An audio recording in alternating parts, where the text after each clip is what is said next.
अगर रोजगार चाहता है ये तो इसे जाना पड़ेगा मुंबई, दिल्ली, हरियाणा, असम, केरला, आंध्रा। क्यों? क्योंकि वहां पे कांग्रेस पार्टी की सरकार है, वहां पे विकास है, वहां पे प्रगति है। हम जात की बात नहीं करते हैं, हम धर्म की बात नहीं करते हैं, हम प्रगति की बात करते हैं और सबको शामिल करने की बात करते हैं। अब आप देखिए यूपी में क्या किया हमने। पहला काम मनरेगा, दूसरा काम क्या था? कर्जा माफी, 60,000 करोड़ रुपए कर्जा माफी। जब हमने कर्जा माफी की बात की, आपको फायदा पहुंचाने के लिए, किसानों को फायदा पहुंचाने के लिए, विपक्ष ने क्या कहा? सवाल क्या पूछा? पैसा कहां से आएगा? हमने दिखा दिया पैसा कहां से आएगा, आपके जेबों में पैसा डाल दिया। 60,000 करोड़ रुपए आपको याद है? किसानों को याद है? बैंक के दरवाजे खोले। अब हम क्या बात कर रहे हैं? भोजन के अधिकार की बात कर रहे हैं। हमने कहा कि देखिए, रोजगार का अधिकार दिया, शिक्षा का अधिकार दिया, सूचना का अधिकार दिया, मगर हमारे देश में अभी भी जो कमजोर हैं, गरीब हैं, रात को भूखे सोते हैं। हमने कहा कि अधिकार होना चाहिए भोजन का, कि एक भी व्यक्ति ना भूखा सोए, एक भी बच्चा भूखा ना सोए। ऐतिहासिक काम है ये, दुनिया में सबसे बड़ा प्रोग्राम है। हजारों करोड़ रुपए हम यहां भेजने वाले हैं। और मायावती जी ने क्या कहा? खड़ी हो गई, ऐसी स्टेज पे खड़ी हो गई, पहली बात क्या कही? भोजन के अधिकार से किसी को फायदा नहीं होगा, कांग्रेस पार्टी का नाटक है। बीजेपी एनडीए ने क्या कहा? सवाल क्या पूछा? पैसा कहां से आएगा? गरीबों की बात होती है, एकदम पूछते हैं पैसा कहां से आएगा।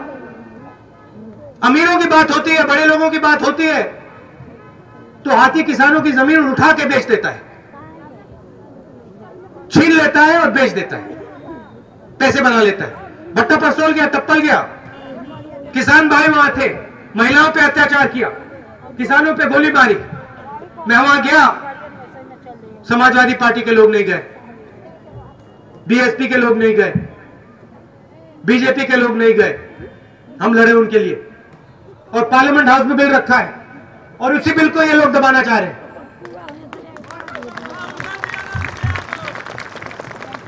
यहां पे सब चीनी मिल उठा के बेच दिए। आप लोग अपना पसीना देते हो, खून देते हो, काम करते हो, और उठा के सब चीनी मिल बेचती है। हमारा कहना है, देखिए, यूपी में अगर प्रगति लानी है, सबको शामिल करना है एक साथ, हर जात को, हर धर्म को, सबको। सच्चर कमीशन बैठाया हमने। हमें लगा कि जो अल्पसंख्यक हैं वो प्रगति में शामिल नहीं हो रहे,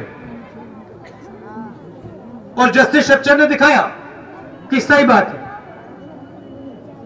लाखों स्कॉलरशिप भेजी हमने, आपको मिली? एक मिली? नहीं मिली।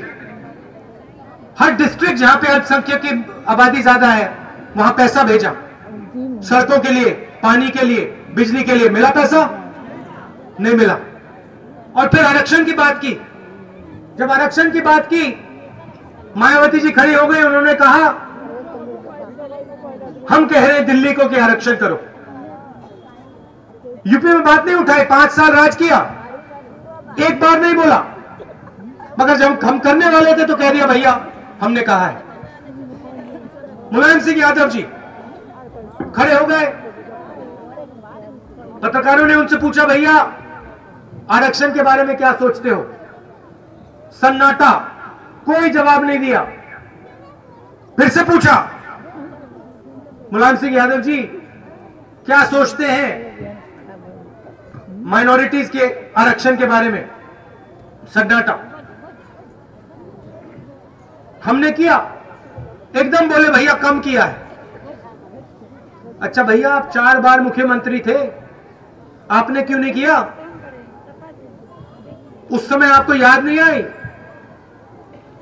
और अब कह रहे कांग्रेस पार्टी ने कम किया, हम 18% करेंगे। अच्छा, अगर आप 18% करेंगे तो मैनिफेस्टो में लिख दीजिए, मगर उस मैनिफेस्टो में कभी नहीं लिखा जाएगा। हम जो कहते हैं करते हैं। और हमने आपसे एक बात कही थी कि हम गरीबों की सरकार चलाएंगे, सबको शामिल करके एक सरकार चलाएंगे।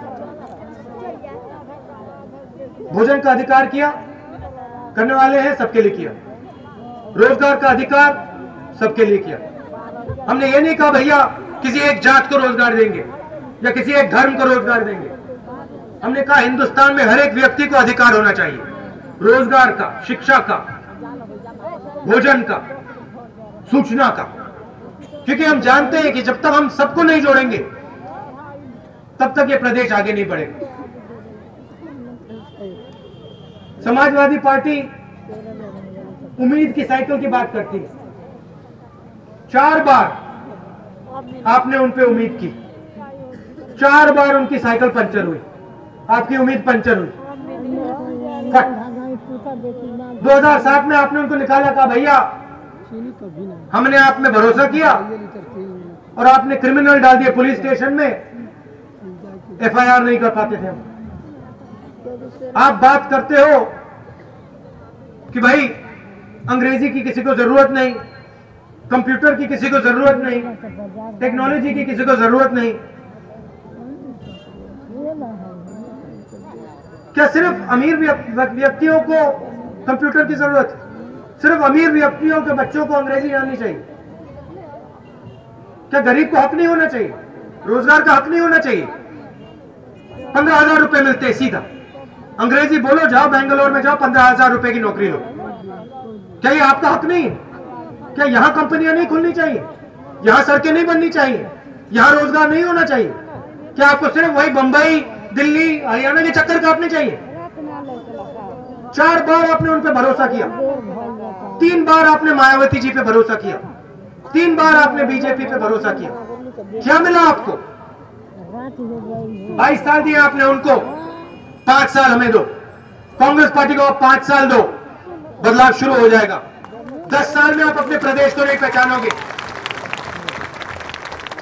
और एक बात आप समझ लो, मैं यहां चुनाव जीतने नहीं आया हूं, और खासतौर से युवाओं से कह रहा हूं मैं ये,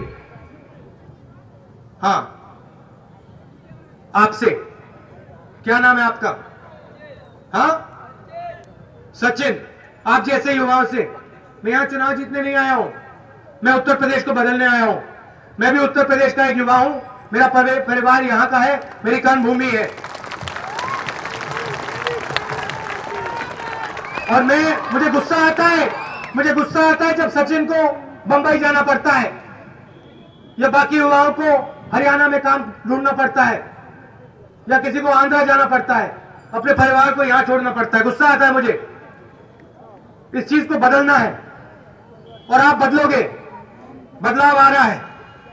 इसीलिए समाजवादी पार्टी, BSP, बीजेपी घबराए हुए हैं।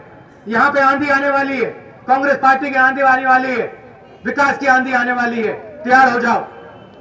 आप सब दूर दूर से आए, इसके लिए बहुत बहुत धन्यवाद। नमस्कार, जय हिंद।